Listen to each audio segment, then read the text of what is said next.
Welcome, everyone, to Huddle Up with Gus, where we talk to our guests about how sports shape their life. I'm your host, Gus Frerotte, 15-year NFL quarterback, and I'm joined by my longtime friend and co-host, Dave Hager. You can now find us under the big top with the Sports Circus and Ringmaster Sal. Look for us on AMP TV, AAMPTV.com.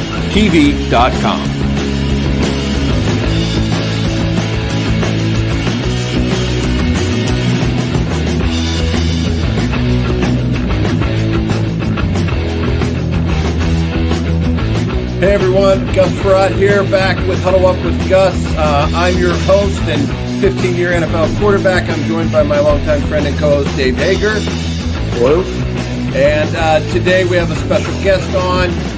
You can catch us anytime you want on the newradio.com app or wherever you listen to your favorite podcast. And you can also find us under the big top of the Sports Circus and also on AMP TV on Hotel Television. So today our guest is an old friend of mine. We played together in Miami. Wes is very well known in the NFL for playing and coaching now, and also very well known in Oklahoma, in Texas, you name it. Everybody knows Wes in the Kentucky Derby. But just a great person, great dad, great husband, and a good friend of mine. I'm really excited to get to know Wes even better than I already do. So joining us today, Wes Welker, receivers coach, San Francisco 49ers, and all the other accolades he has. So, Wes, thanks for joining us. I appreciate it, Gus and Dave. Thanks for having me on, man. I know it's been trying to try and, me and figuring out technology and all this stuff. Skype is not my strong suit, so I appreciate you having patience. Yeah, no, Skype has been going like downhill, and we're trying to, all these other technologies are coming up, and we're like, you know what? We want to stay old school and use Skype, and probably not the best choice. Man. Isn't that cool, though? Like, we're feeling like we're old school, and it's like we're using Skype as old school now. Yeah. Sign how far we come. Yeah, it is. It is. So, Wes, all right, you grew up in Oklahoma City. You were player of the year when you were a senior in high school, but really we want to know is, when was that first time you fell in love with sports? Do you remember going way back as when you said, man, this is everything I want to do. I just love being out here playing no matter what game it is? I think it's always been that way. But I think the first time it really kind of clicked for me, I was like 4 years old and playing soccer. And I was just kind of out there running around and whatever, having fun and all that stuff. Just like, I have 4-year-old twins, just like they are. And then all of a sudden, I kicked it in the goal, got a goal, and everybody started cheering and stuff. And I was like, oh, you want me to do that? Oh, okay, yeah. I got you. And then it was just from there, it was like goal, and just, I was like, oh, this is like, just enjoyed it. Always enjoyed being around sports. I had an older brother, who's 5 years older, and, we were always, doing something athletic, some sort of sports. We would build our own goals in the backyard to play soccer and, all that stuff. Our neighbor, he still, I wouldn't say dislikes me or anything like that, but we went through a few fences in the backyard, just hammering the ball up against it and everything like that. So ever since, I'd say 4, probably even earlier than that. So soccer was your first love, and then what else did you play?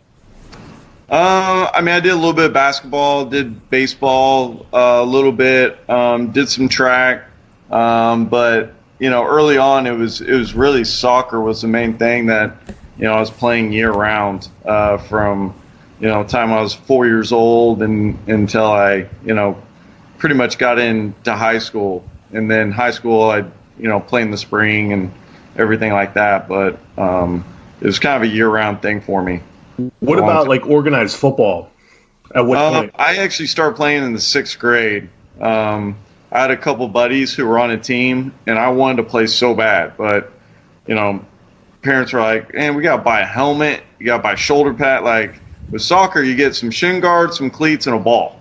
And a lot of times people had balls already, so like you just, here you go. And with football, like there's a lot more cost and different things like that, a lot more commitment that goes into it. But I begged and pleaded to let me play in 6th grade, and they they finally, let me play. I went to one of my buddies' practices, and they were a couple of my friends were telling the coach that I was, pretty fast and stuff. So they let me run with them, and I was beating everybody. So he's like, you should play football. And I was like, okay.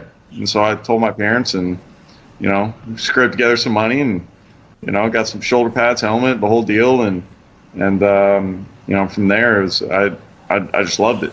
What was the first time you got popped when you were playing? It's funny, but I remember it to this day.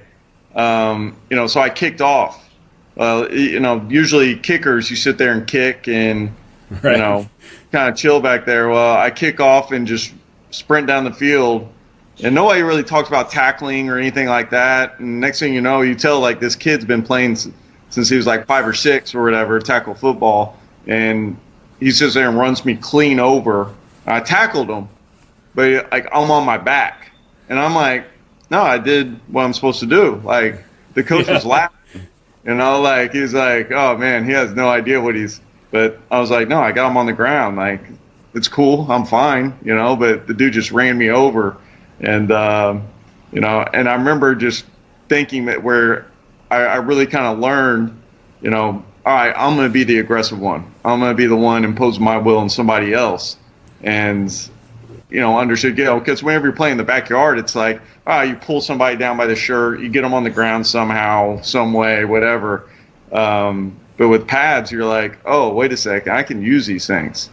And so you start to figure out, like, okay, I can lower my shoulder on somebody and really kind of impose your will on somebody else. Yeah. Was that junior high then, Wes? Yeah, that was 6th grade, and then the next year. Start playing with the school there. So the 6th grade team was, we're called the Edmond Bulldogs. Edmond, Oklahoma. Yeah, we're outside Oklahoma City. They're basically Oklahoma City. It's all the same, but yeah, we. So you weren't a farm kid, right, from Oklahoma? No. Did you have buddies that were on that had farms? No. Everybody thinks I'm, the Tiger King or something like that. Not necessarily like that. I'm, from the city. So I've seen people like the Tiger King, but your teeth are too good to be the Tiger King. Yeah. What's that? Your teeth are too good to be the Tiger King. I'm on episode 3 right now. Yeah. That whole scene, the teeth are unbelievable. Oh, I know. Trust me. I quit meth at an early age, so that's a good move. I had to quit watching. It got a little too hillbilly for me, and then I would just go in when Abby and Annie were watching it. I'd go in and catch some parts and then leave, and I'm like, I couldn't sit there and watch them. I mean, it was just too much for me. He's a decent singer. He's not a bad singer. Seriously, when he does his videos, I don't think it's him, Dave. Yeah. Oh, is he mouthing it? No, I think it's somebody else singing. Okay. I heard. I think it's him. Is it? It's pretty good if it's him. That guy likes hearing his own voice too much. Yeah. It doesn't match his speaking voice, though. Like, his singing voice is different than his speaking voice. Yeah. His speaking voice is ridiculous. His singing is good. No, he's singing in prison right now. Yeah. Hey, so Wes, you go through, you start playing football. Were you a 3-sport athlete when you got to high school? Yeah, basketball I was early on my freshman year. I mean, I wanted to be on varsity and stuff, and I'm coming off football where I got to play a lot and everything like that. And then, anyways, I'm on the freshman team for a while there.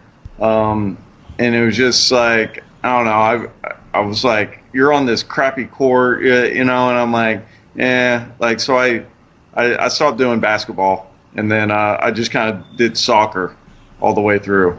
So I was like, I'm just going to do soccer instead. And basketball was never really my thing, so you didn't run track either in high school? I did do track. I think it was just freshman, sophomore year. I did track, and then like junior, senior, I did soccer. What was your high school like athletically? Was it in a big league, or was it a smaller one? Or no, we were like class 2A. we're like an academic school, so it's a small private school there in Oklahoma City. You know, it was more about academics whenever I went there, and it's funny, like now it's like it is a sports play, like it's academics, but there's a big emphasis on athletics as well. And sure, I think we've won state championship in football like 6 or 7 times now, and before we were just, you know, and we won it my junior year, and then they've won it like 5 or 6 times since that. But whenever I was there, it was like happy to go to the playoffs type deal. Wow. Yeah, so then you get into high school. Did you get some scholarship offers for soccer? I didn't. No, I mean, Oklahoma is never known as like a place that people would go to recruit for soccer or anything like that. So it was, you know, and I never really thought of soccer in that way, you know, like there weren't a lot of full rides for soccer for guys from Oklahoma. Yeah, so they usually were reserved for people from Arizona and Florida and Texas, Florida, North Carolina, you know, that type of stuff. So yeah, it's a little bit different as far as that goes. But I was never, you know, I played soccer so much from 4 years old on, year round. Really, I just kind of got burnt out on it, and so you know, when football came along, I was chomping at the bit to play football. And then finally got to, and you know, it's a good balance of being able to play other sports, because it's just, you know, that fall season, and then all right, you get a break from it, and then you can't wait to get back out there the next season and all those different things. So one thing I always noticed was when I played at football and then when I coached in high school was I went to every sport. I had to coach 3 different sports in high school and do all that stuff. You go to a soccer match during the day, and it's okay. I mean, you get moms and dads and some fans there, but there's nothing like Friday Night Lights. Like, there's no excitement like it in any other sport that you're going to play, besides maybe a state championship game. But every game on Friday night is just something different than every other sport. And that excitement, you know, like what you're saying is you're probably getting burnt out. I can see in football why you wouldn't in high school, because of the excitement of, especially in Oklahoma, football's pretty big. No, absolutely. No, it was, you know, it was awesome. You know, and our school like really kind of got behind the team. You know, my junior year we had, you know, went 15-0, and like everybody's like, we're supposed to suck at football, you know, and here we are going to the state championship game, and like everybody, you know, just parents getting all excited, and Gil Morgan, the golfer, his daughter went to the school. He bought the whole team. Like, we're playing on the turf, so he got the whole team turf shoes for the game. Like, everybody just, you know, there's a huge caravan going down I-35 to Stillwater to play the game. You know, just it was cool. It was just, you know, a lot of excitement and a lot of, you know, it was a really cool year. Did you play in the stadium at Stillwater for the championship? Oh, we did. That's cool. Yeah. Wow. And you know, you saw like there was like alumni from, you know, 70s, 80s, and all that stuff, like coming in and all fired up about it, and you know, they just never thought like Heritage Hall was going to be a place that was going to win a state championship. Right. It was like, you know, we got to take advantage of this. Like, this ain't going to happen again. Right. No. Well, you know what's funny, Wes, is where Abby and Gunnar and Gabe went to high school in St. Louis was like that, very academic. And then you get somebody like you get somebody like I coach Ezekiel Elliott in high school there, and changed the whole dynamics of what it means to be an athlete and an academic student. Right. And, you know, and so people like you come along and say, yeah, why can't you do both? Why can't we be good in both? You know, and those people, sometimes I think they really just had an idea of like, it was intramurals more than being a real sport than we can win championships in. Right. And you can probably attest to this, you know, like when you're in college, right? Like my best grades were like during football season, you know, where it's like I'm on a routine. I'm on, you know, it's like I got to get this done, this, you know, my day is full. And all of a sudden the spring comes around. It's like, yeah, I work out, okay, go to class. And then you just got a lot of downtime where you're just kind of screwing around.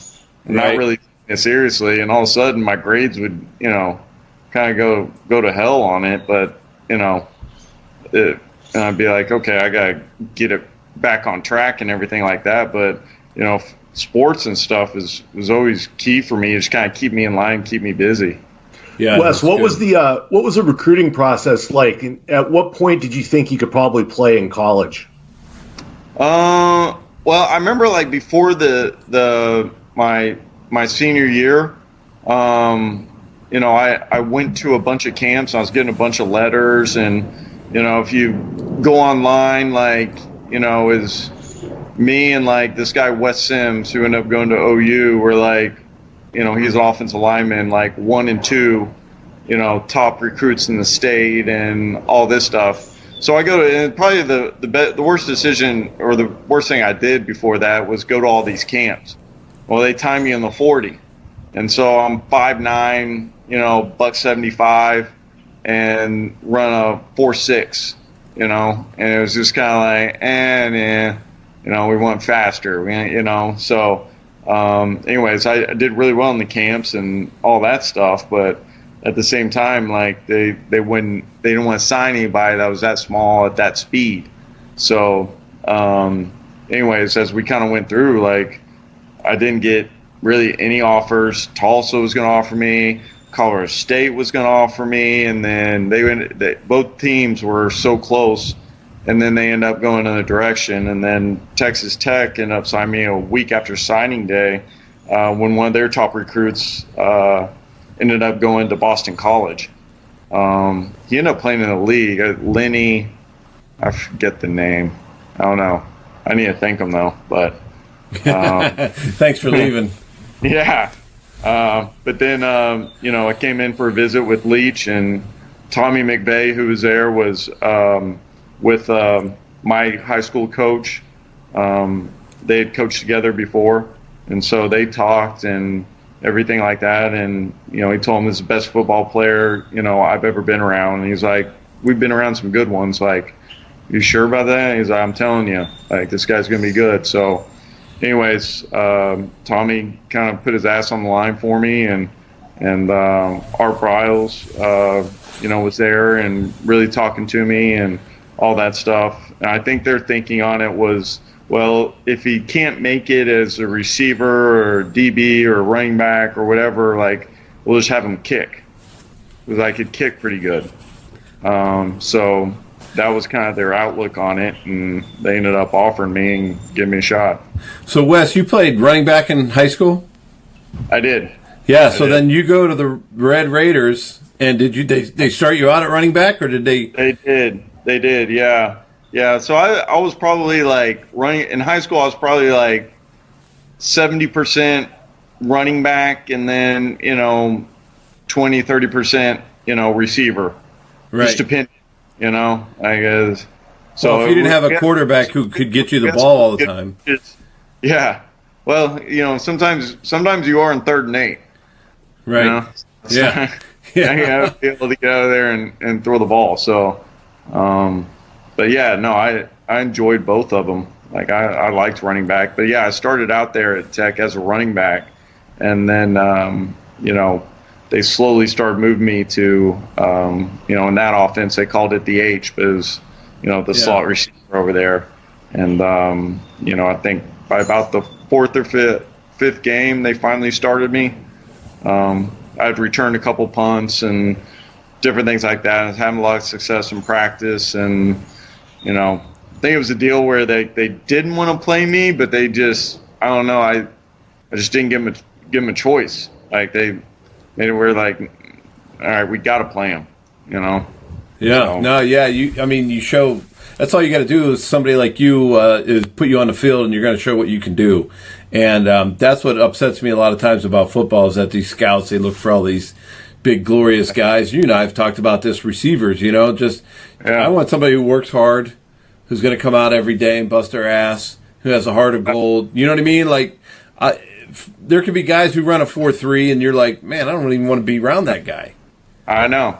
Dude, trust me. We just did, like, evaluations via Zoom and everything like that here with the 49ers, and it was, it's always looking at what he can do. I get all that. Like, okay, it is in his body. I get it. At the same time, like, he's not doing it. So Right. it's like, I hear where you're coming from, but like, to me, that's a coach killer. You know, it's like, all right, like, I'm going to have to, you know, you're going to spend a lot of time, a lot of hours, you know, just getting the guy to play hard. And it's like, I don't have time to like sit there and make somebody want to play football. Like that should be like easy. That should be like fun.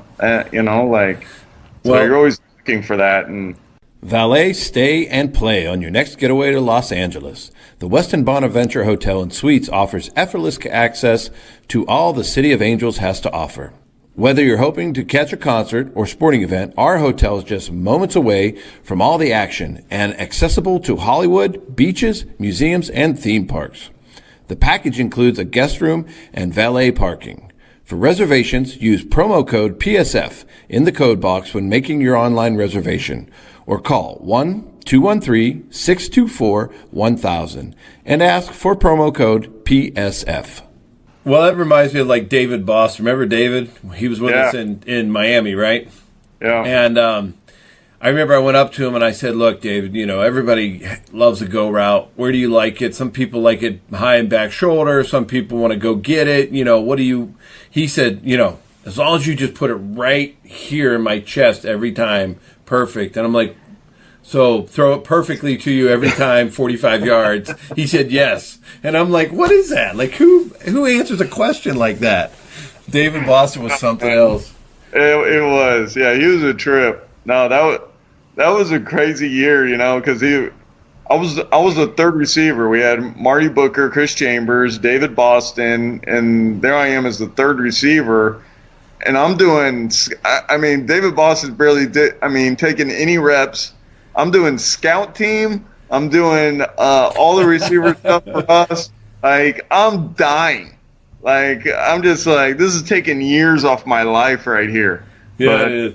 But it was good. It was so hot. Every day was so hot and humid. Wes would run behind me like an emotion, and all you hear was his shoes going because there's so much a little sweaty. Sweat. Oh man, yeah. It's not rain. No, it is pure sweat, man. It was just like.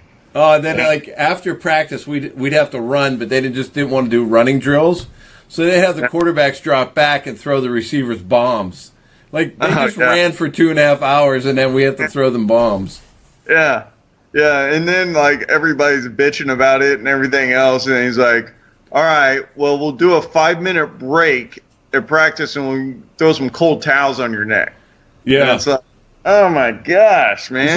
Was this Nick Saban? Yeah. He wasn't. I would say that Nick wasn't a player favorite that year. No. I think it's hard, man. We come from college, you know, and it's like you got those kids right where you want them. Like, I don't know, and you know, you really kind of change the atmosphere as drastically as you know he did. I think it's hard, and I think guys bought in and everything like that. But you know, I think there were some guys that. Well, he lost Junior Seau real early. Oh, no doubt. Training camp when we wanted to take our helmets off to stretch. And we even asked him, and he's like, yeah, no problem. And then we come out the next day for practice, and we all take our helmets off, and he started screaming at us. And Junior was like, whoa, Nick, we just talked about this, you know? There we got like a Hall of Fame linebacker playing for us, and you know, everybody's following his lead, and he does it, and Nick's ripping him a new one. And I'm like, oh, that's not how you treat a Hall of Famer like that. That was crazy. Well, and I remember we're out there stretching, and Junior had been like out of town or whatever, and he kind of finally came for the mandatory stuff. Yeah. For the mini camp or whatever, and you know, like you're talking about, we're sitting there like getting ready to stretch, and not only the helmet deal, but we sit there and you know, it's like the college deal where you're like, all right, down to the right, 2, 3, 4, you know, and you're clapping and all this, and it's like Junior looks around and he's like, okay, Saban's here. Yeah. Saban's here. Okay. All right. Yeah. You know, kind of like, all right, well, everybody clap. You know, like yeah, that's pretty funny. Even though as dysfunctional as some of that stuff was, we had a pretty good team in Miami. Yeah, we had a lot of fun. I mean, I look back at it, I wish I would have thrown you the ball a lot more. But well, I love it when you're called. I mean, back then we were running that real pro style off where like there wasn't 11 personnel. No, Linehan. It was just like third down, is when I finally got to come into the game, or is 2 minute, and that was pretty much it. But, back then, like a lot of teams just weren't using the slot receiver all that much. No, Dave, and we had a hurricane go through that year. Yeah. Remember that, Wes? And we had to be in the facility the day of the hurricane. Like, people's houses are destroyed, poles, trees down, everything. We have no power. Yeah. Got to come They in got generators, like, running lamps, so you can, so there's, like, lamps in the middle of the locker room so you can see.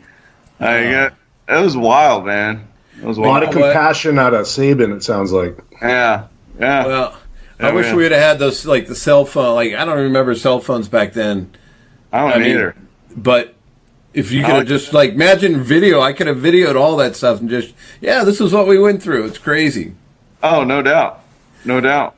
Hey, Wes, going back to college, you played under Mike Leach. He's definitely an unusual character. Like, what was your relationship like with him? Me and Mike got along awesome.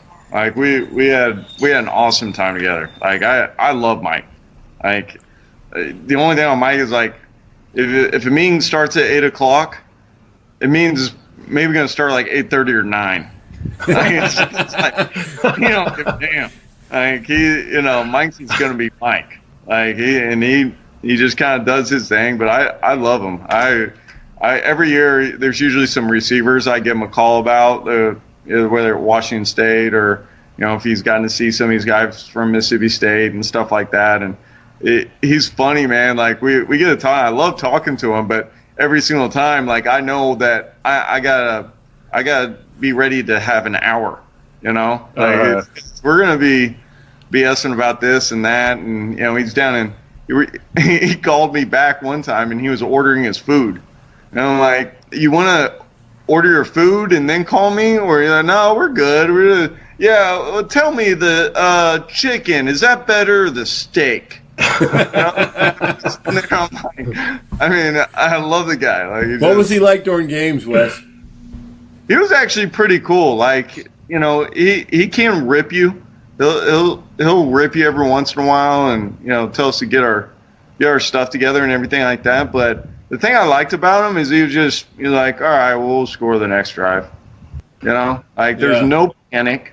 There's no like, oh my gosh, I don't know what to call. He's just kind of taking his notes. All right, okay, yeah, all right. Were his playbooks pretty intense or just pretty basic? Very basic. Yeah. I think it's evolved a little bit, but really, we ran like 20 to 30 plays over and over again. Like there wasn't like a game plan play where we were like, okay, we can really take advantage of this or whatever. It's just like, no, we just run what we run and perfect it. And it's almost like the wing tee or right. It's just like you just try to perfect it and get the techniques right and all that stuff. So he wants to get Wes the ball. What play was he calling? Well, it was 618H. 618. So was that ace right or ace? Yeah, you just called it ace 618H. And it was funny because when I got there, it was just 618, and it's basically like a return route by the Y. And so, anyways, on the other side, the H would have a slant. And so that's the only way they ran it. And I was like, can we call this 618H so I can run the return route, and get the ball on it, like the quick little slant, like it's not really. So the Y was kind of the position to play in the offense. Yeah.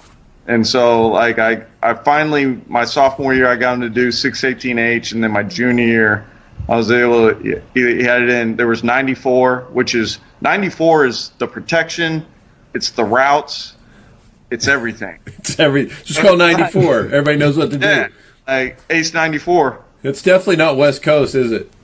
No, not at all.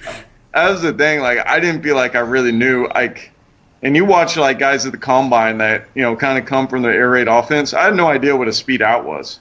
Right. No idea. Like, I'm just sitting there and, like, they're like, all right, run a speed out. And I'm like, okay, I know I'm going outside, but, like, all right. And I just kind of run, and they're like, no, dude, it's 6 steps, 7 steps, you know, depending on which foot's up or whatever. And like, I'm sitting there, I'm like, oh, okay. And then you just stick your foot in the ground and you know, try to come flat out of it. Yeah. Like, yeah. Do you think that hurt you at San Diego at all? Yeah, absolutely. There was a big learning curve. You know, but if, you know, I got lucky because I had James Lofton as my coach early on. Oh, yeah. Oh, like that. He's a great guy. That ton of just having that guy and really being able to pick his brain. And then Tim Dwight was in the room as well, which, you know, being able to learn from him and how to be a pro and all those different things, like, you know, all those things were really, really crucial for me, you know, being able to make it in the league.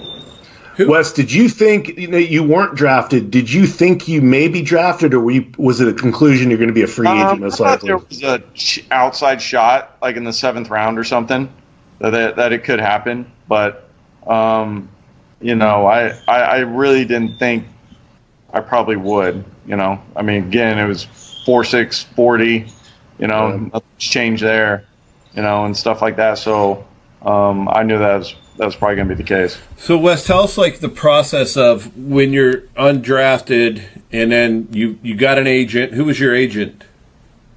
Back then it was Jeff Nally and Van McElroy. Van. Okay. Van. So what was that like? So you don't get drafted, and so what do? They just try to find teams? Did they know where you're going to go right away? Did it take a while? Yeah, so teams are like calling them, and you know, it's weird now because the way I do it is I call the player.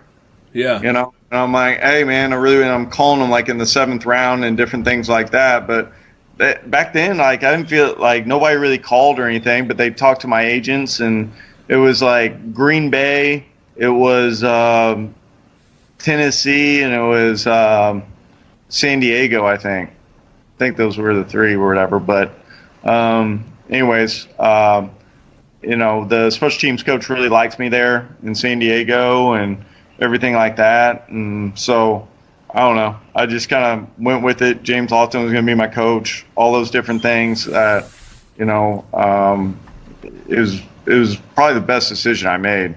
How was Marty Schottenheimer? How was he? Yeah. Did you like him? He was awesome. I loved Marty. I thought he was a hell of a coach. Kept guys accountable. Good dude. I enjoyed him. He said that was the biggest mistake he's ever made as a coach, was letting you go. Really? Yeah. I don't know, man. Yeah. I mean, he was awesome, but I mean, I don't think it was a mistake at all because I got to be friends with you in Miami. Yeah, dude. Yeah, absolutely. It worked out all right, huh? Things worked out.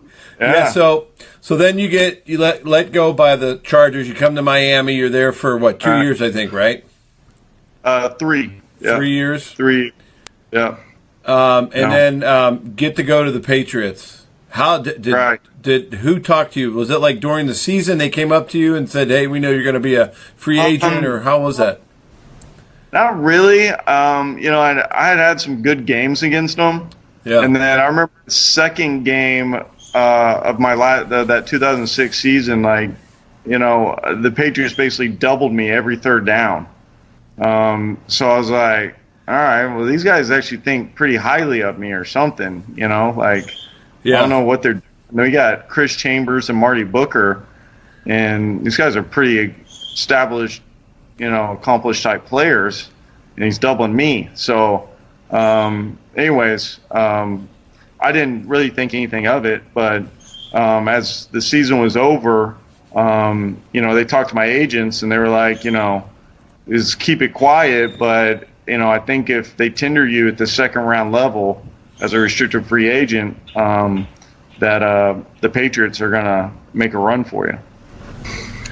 I was going to say timeliness to meetings is a little bit different with Belichick than it was with Mike Leach, I guess, huh? Oh, yeah. No, absolutely. Half hour early, probably, instead of a half hour late. Well, he's not as strict as you would think on that. Just be on time. If it's 8 o'clock, be there at 8 o'clock. Like, it's not I've heard about Tom Coughlin where it's like, all right, it says 8 o'clock, but it's really 7:55. I don't know. Like, so. Yeah.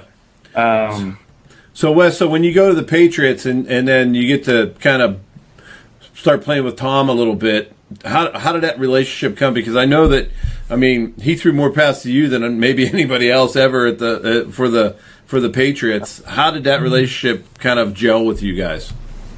It was great. I know, I later found out that Tom was like a big advocate, to want to get me there.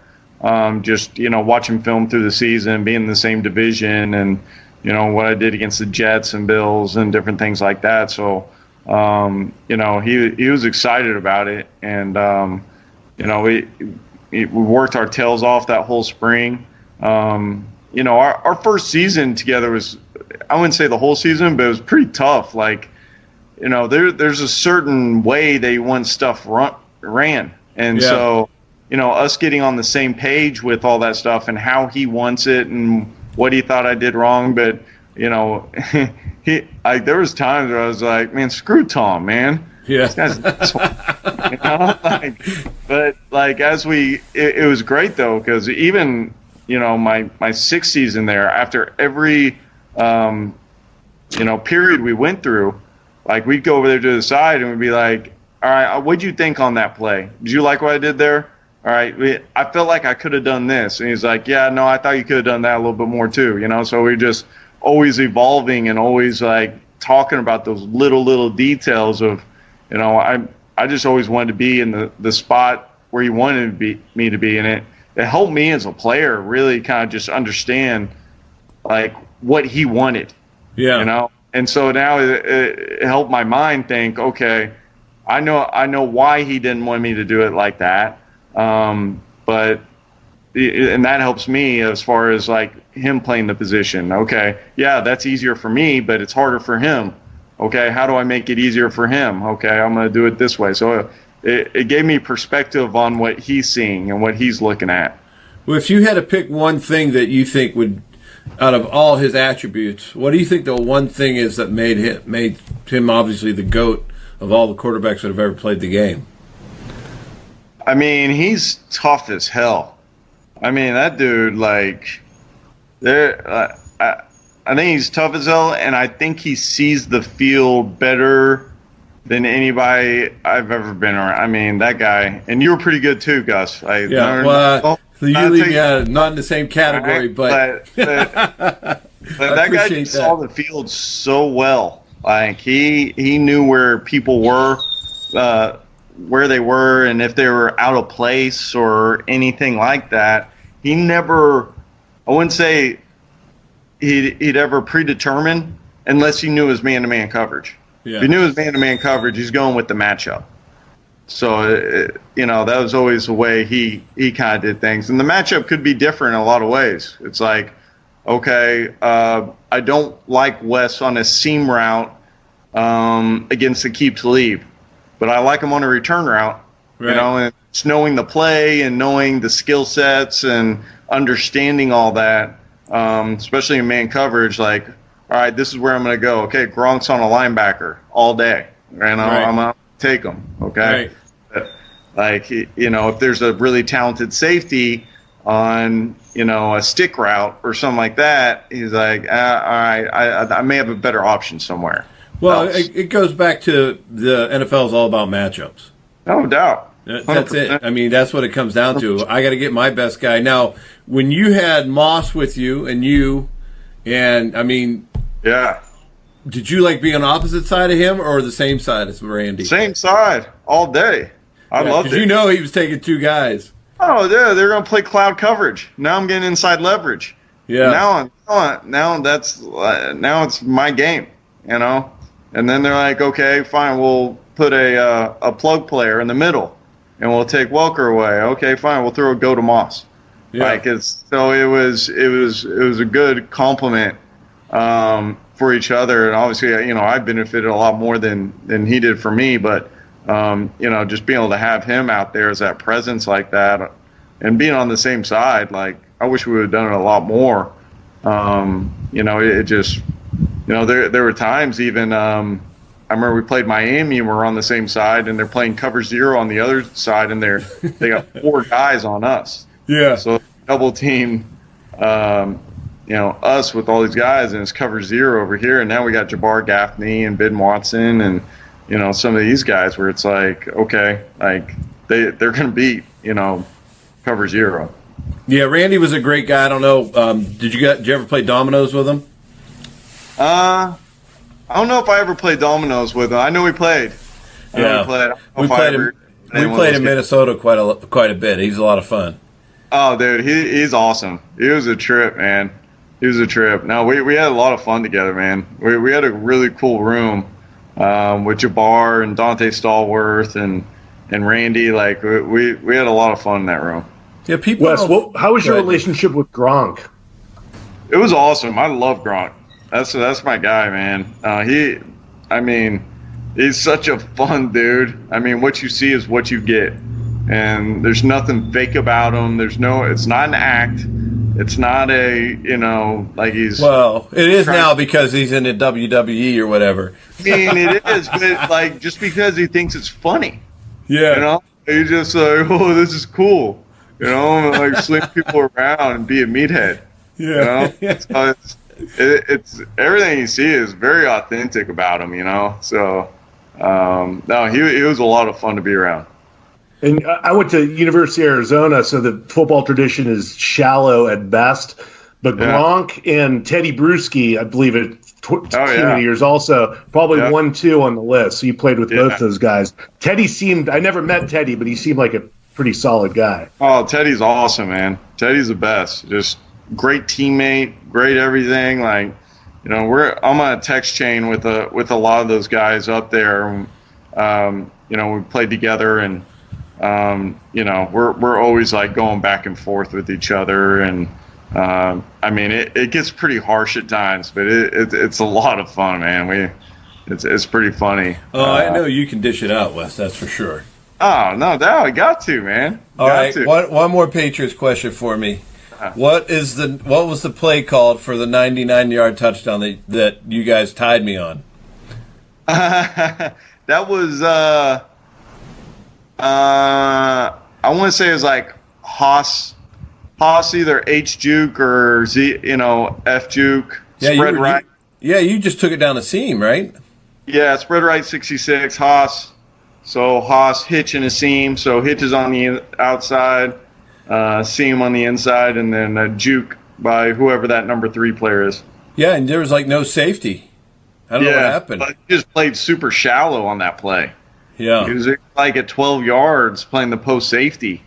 And then that the DB, like I remember the play, like I'm sitting there, all right, we're backed up on the 1. Like he probably thinks I'm like running something across the field or just a quick slant or something like that. So my whole demeanor was feeling this way. Right. And so suddenly at the last second, he jumped inside on me before the ball was snapped. I was like, perfect. We got him. And then Tom, put a dime on me. Yeah. Start your day sunny side up at the Westin Bonaventure Hotel and Suites and enjoy breakfast for 2 on us. No matter how you plan to spend your trip to Los Angeles, start every day with a hearty meal to kickstart your morning. Enjoy breakfast for 2 on us each day you stay.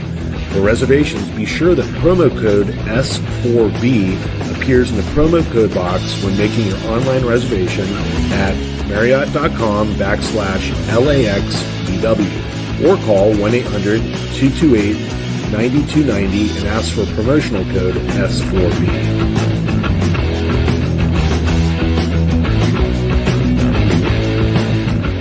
Hey, we want to thank you for joining us today on Huddle Up with Gus, where we talk to a wide range of guests about how sports shape their life. As always, I'm joined by my great friend and co-host, Dave Hager. And we want you to be able to follow us on all of our social media at Huddle Up With Gus. And we really appreciate you and thank you for your time and listening to our podcast.